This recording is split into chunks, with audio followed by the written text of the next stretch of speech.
আজ থেকে ৫ রাশির অতি শুভ সময় শুরু হচ্ছে ১৭ নভেম্বর পর্যন্ত। অর্থাৎ এই ১৭ নভেম্বর শ্রী শ্রী কার্তিক পূজা আমরা সকলেই জানি এবং এই দিনটি অতি শুভ হতে চলেছে ৫টা রাশির জন্য। তারা ঋণ থেকে মুক্তি পেতে চলেছে। অবশ্যই সঠিকই শুনেছেন। আমি আজ আলোচনা করব ৫টা রাশিকে নিয়ে। অতি শুভ সময় আজ থেকে ১৭ তারিখ পর্যন্ত কিন্তু থাকবে। সবচাইতে ভালোটা কাটবে সেটা কিন্তু ১৭ তারিখ, যেদিন আমরা কার্তিক পুজো পেতে চলেছি। সেই দিন অতি শুভ। আর এই যে সময় আজ থেকে কার্তিক পুজো পর্যন্ত অর্থাৎ ১৭ তারিখ পর্যন্ত এই সময়টা কিন্তু নানা দিক থেকে আর্থিক উন্নতি হবে। তা না হলে ঋণ থেকে মুক্তি পাবে কি করে? এটা কিন্তু বোঝার বিষয় আছে। এবার আপনি বলবেন আমার কোনো ঋণ নেই। তাহলে আপনার জন্য এই আলোচনাটা নয়। আর আপনার যদি ঋণ আছে, ঋণ করে ফেলেছেন, ধার করে ফেলেছেন তাহলে আপনার জন্য। এবার যদি আপনি আরেকটা কথা বলি, যদি আপনার এটা ভাবনা চিন্তা আসে, বাহ! আজ থেকে ১৭ তারিখের মধ্যে আমি ঋণ মুক্তি হয়ে যাব। কাজ করলেন না, কর্ম করলেন না, ঘরে শুয়ে থাকলেন বা আরো টেনশন ফ্রি হয়ে গেল। ঋণই তো শোধ করে ফেলবো। আর কাজ করে কি হবে? অটোমেটিক হয়তো হয়ে যাবে। গ্রহ বা দেবদেবী এসে হয়তো টাকা-পয়সা দিয়ে যাবে। তাহলে আপনি যে ঋণে আছেন তার থেকে ডাবল ঋণে পড়বেন। আমি এইভাবে বোঝাতে চাইনি। একটা কথা বলার যেরকম ধরন থাকে তার মধ্যে কিছু বলতে হয় বোঝাতে গেলে, ঠিক সেইভাবে বললাম যে আজ থেকে ১৭ নভেম্বরের মধ্যে আপনার সময় ভালো, অর্থাৎ ৫টা রাশিকে নিয়ে বলবো ভালো এবং ঋণ থেকে সে মুক্তি পেতে পারে। তার মানে এই নয় যে আমি শুয়ে বসে ঋণ থেকে মুক্তি পাবেন। অর্থাৎ এই টাইমটা আপনার কি হবে? যোগাযোগ বৃদ্ধি পাবে, কর্মে উন্নতি হবে, প্রচুর টাকা হয়তো আপনার কাছে এসে ধরা দিতে পারে, সেটা যেকোনোভাবে। আপনার হাতে যখন ধরুন আপনাকে আ আ ঋণ যার কাছ থেকে করেছেন তারা আপনাকে খুঁজে বেড়াচ্ছে। টাকা নেবে, টাকা নেবে। টাকা নেই আপনার। হট করে আপনার কাছে কিছু টাকা আসলো, আপনি অবশ্যই চাইবেন ওই টাকাটা দিয়ে যে বারবার আসছে বাড়িতে তাকে কিছু দিয়ে একটু থামিয়ে রাখা। বাস এটা এইভাবে শোধ করতে পারবেন। আপনার ঋণ নিয়েছেন, ধার করেছেন, শোধ তো আপনাকে করতেই হবে। এমন কিছু পৃথিবীতে তৈরি হয় নাই। তন্ত্রে গেলেন, হোম করলেন, কবচ করলেন, আর ভগবান মুকুব করে দিল। যে যার থেকে ঋণ নিয়েছেন সে হয়তো মারা গেল বা এসে বলল, "ভাই তোর টাকা দিতে হবে না।" এরকম হয় না। ঋণ মুক্তি মানে কি? ভালো করে বুঝতে হবে। আমরা ঋণ মুক্তির কাজ করি। ঋণ মুক্তি মানে কি? আপনার সময়টা বদলে যাবে। আপনার কর্মে উন্নতি আসবে। আপনি ৳১০ ইনকাম করলে আপনার ইনকাম ৳৫০ হয়ে যাবে। সেখানে আপনার ৳১০ আপনার রেখে ৳৪০ তো এক্সট্রা হচ্ছে, সেটা ঋণ ধীরে, ধীরে শোধ করতে হবে। এইভাবে ঋণ শোধ হয়, ঋণ মুক্তি হয়। ঋণ মুক্তি এরকম কিছু নেই, আমি ১০,০০,০০০ ঋণ করব আর কোথায় সাধু বাবার কাছে যাব, তান্ত্রিকের কাছে যাব, ১,০০,০০০ খরচা করব, ঋণ শোধ হয়ে গেল, শোধ করতে হবে না। যারা এই ধরনের মানসিকতা নিয়ে চলছেন তাদের জন্য বলছি, আপনারা সম্পূর্ণ ভুল পথে হাঁটছেন। ওইভাবে কখনো ঋণ শোধ হয় না। আপনি ধার করেছেন, ধার আপনাকেই শোধ করতে হবে। আপনি পারছেন না, কেন পারছেন না? আপনার ইনকাম নেই, শোধ করতে পারছেন না। বাস এই ঋণ মুক্তি ক্রিয়া বা ঋণ মুক্তি কবচে যা আমরা বলি না কেন সেটা আপনার কিন্তু মুক্তি দেবে না, আপনার ইনকাম বাড়িয়ে দেবে। আপনার সময় চেঞ্জ করে দেবে। সেই জায়গায় দাঁড়িয়ে কি হবে? আপনার ইনকামটা বাড়বে। আপনি ধীরে, ধীরে ঋণটা শোধ করতে পারবেন। এইভাবে লজিক্যালি ভাবে আপনার ঋণ মুক্তি হবে। যেরকম আজ থেকে ১৭ নভেম্বর যেটা বলা হচ্ছে কার্তিক পুজো পর্যন্ত আপনার ঋণ মুক্তির একটা সুযোগ পাবেন। অর্থাৎ এরকম নয় যে এই দিনের মধ্যে আপনাকে ভগবান টাকা দিয়ে দেবে বা গ্রহ দেবে যে, "নে ভাই শোধ করে দে টাকাটা ওঠ।" না, আপনার সময়টা অতি শুভ। এই ৫ রাশির জন্য এতটাই শুভ সময়, যে শুভ সময় এই ৫ রাশির জাতক জাতিকারা যদি অ্যালার্ট থাকতে পারে, ঋণ শোধ করার মানসিকতা নিয়ে, আপনার ঋণ শোধ করতে কোনো কষ্ট হবে না। 100% শোধ হবে। কিন্তু আগে বুঝতে হবে এই ভাষাগুলো। তারপর না বুঝে শুনে কখনোই কোনো কাজ করবেন না। যে কাজটা আমাদের এখানে হয়। দেখবেন এখন একটা ট্রেন্ড উঠেছে। অর্থাৎ কোনো ধর্মকে ছোট করা, সে যেকোনো ধর্ম হতে পারে।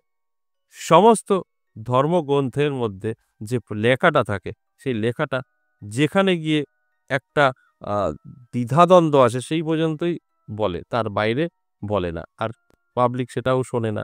ঠিক সেখানে গিয়েই দ্বন্দ্বটা তৈরি হয়। তাই এই আলোচনাগুলো আপনারা যদি সেইভাবে দেখেন, তো সেইভাবেই বুঝবেন। সম্পূর্ণ যদি না দেখেন, শুধু এটাই যদি শোনেন ৫ রাশির ঋণ থেকে মুক্তি। বাস আর এই কথাগুলো শুনলেন না। আপনি তো ঘুমিয়ে থাকবেন সরষের তেল দিয়ে। বাহ! ১৭ তারিখে আমি ঋণ থেকে মুক্তি পেয়ে যাব। কাজ করব কেন? আদৌ কি হবে সেটা? পাবলিক এসে মারবে আপনাকে। কারণ আপনি সবটা শোনেননি। তাই সবটা শুনলে আমার এই কথাগুলো শুনতে পাচ্ছেন যে না এইভাবে হয় না। আপনাকে আরো অ্যালার্ট থাকতে হবে।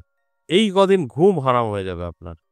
আপনার ব্রেনে এটাই রাখতে হবে, এই সময় কটা আমার ভালো, এই টাইমের মধ্যে অবশ্যই আমি অ্যালার্ট থাকবো। আমার ইনকাম বৃদ্ধি পাবে বা আমি ইনকামের পিছনে ছুটবো, ইনকাম করব, ঋণগুলো শোধ করার চেষ্টা করব। এই মানসিকতা আপনার হওয়া উচিত এই আলোচনা শোনার পর।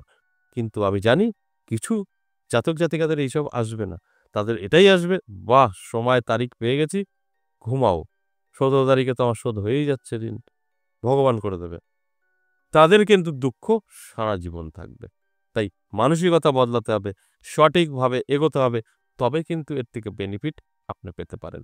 অবশ্যই আলোচনা থাকবে, আলোচনা করব। তার আগে আমার সাথে কিভাবে যোগাযোগ করবেন সেই বিষয়টা একটু বলে নিই। নমস্কার, জয় মা কামাখ্যা, জয় মা তারা।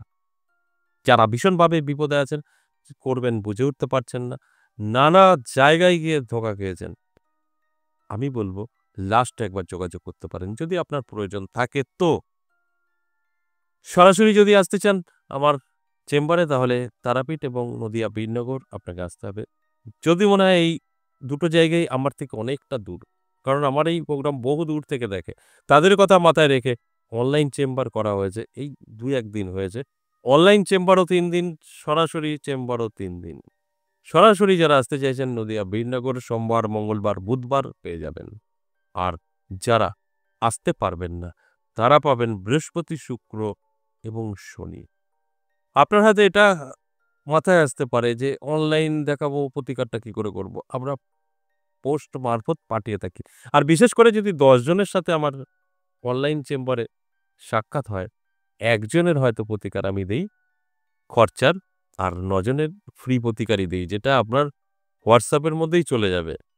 কোনো রকম আপনার কিনে ব্যবহার করার কিছু দেই না। আমার কাছে আসলে এ থেকে জেড সবকিছুর ফ্রি প্রতিকার আছে। আবার পয়সা খরচা করা প্রতিকার আছে। যে পারবে সে তো করবেই। সেটা আমরা অবশ্যই বাই পোস্ট করে আপনার জায়গায় পৌঁছে দিতে পারবো ভারতবর্ষের মধ্যে। ভারতবর্ষের বাইরে আমাদের কোনো ক্ষমতা নেই কোনো কিছু পাঠানো। অতদূর এখনো যায়নি, ভারতবর্ষের মধ্যে চলে যায়। যদি আপনার প্রতিকার নিতে হয়। আর ফ্রি প্রতিকার তো আপনি আমার সঙ্গে সাক্ষাৎ করে পেয়েই যাবেন। সেখানে আপনাকে কিছু কিনতেও হবে না। আমি বললাম ১০ জনের মধ্যে ৯ জনকেই আমি ফ্রি চাপিয়ে দেই। খরচায় আমি একদম বিরোধী। বলিই না যে করতে। কিন্তু যদি এমন বিষয় হয় যে আপনি সেগুলো করতে পারবেন না ফ্রি প্রতিকার, সেখানে বাধ্যতা আপনাকে খরচা করতেই হবে। তাই যদি মনে হয় আমি আসতে পারব না তাহলে অবশ্যই অনলাইন চেম্বারে আপনি অ্যাটেন্ড করতে পারেন। এর জন্যও আপনাকে WhatsApp বা কলিং নাম্বার আছে, কলিং নাম্বারে গিয়ে বলতে হবে যে আমি অনলাইন চেম্বারে দেখাতে চাই। আপনাকে প্রসেস বলে দেবে। আর যারা পারবেন সরাসরি আসতে তারা তো ফোন করে নামটা লিখে দেবেন, আমি অমুক তারিখে যেতে চাই। আপনাকে অবশ্যই সম্পূর্ণ গাইড করে নেবে। এবার আসুন আজকের যে আলোচনার বিষয়, আজকের আলোচনার বিষয় আজ থেকে ১৭ নভেম্বর কার্তিক পুজোর মধ্যে ৫টা রাশিরই জাতক জাতিকাদের ঋণ থেকে মুক্তি পাবার সুযোগ পেতে চলেছে। অর্থাৎ আমি একটু ভাঙিয়ে দেই, এই সময়টা অতি শুভ থাকবে ৫ রাশির জাতক জাতিকাদের। কোনো না কোনো দিক থেকে অর্থ এসে হাতে ধরা দেবে। যে অর্থ আপনার ঋণ শোধ করতে সাহায্য করবে। বাস এটাই। ইনকাম বাড়বে, আপনি ঋণ শোধ করতে পারবেন। এটাই। অটোমেটিক ঋণ শোধ হবে না। যে আপনি ঋণ করেছেন, একটু মায়ের কাছে আরাধনা করলেন, কোথাও তান্ত্রিকের কাছে গেলেন, কবিরাজের কাছে গেলেন, অ্যাস্ট্রোলজারের কাছে গেলেন, আর বাড়িতে শুয়ে থাকলেন। সকালবেলা উঠে সেই যার কাছ থেকে ঋণ নিয়েছেন সে এসে আপনাকে বলল, "না ভাই তুই ভালো কাজ করেছিস, টাকাটা অমুকের দিয়ে শোধ করে দিয়েছিস।" এগুলো কাল্পনিক বা এগুলো সম্পূর্ণ আপনাদের এই পৃথিবীর বাইরের আলোচনা। বাস্তব এরকম কিছু হয় না। বাস্তব জীবনটা অনেক কঠিন।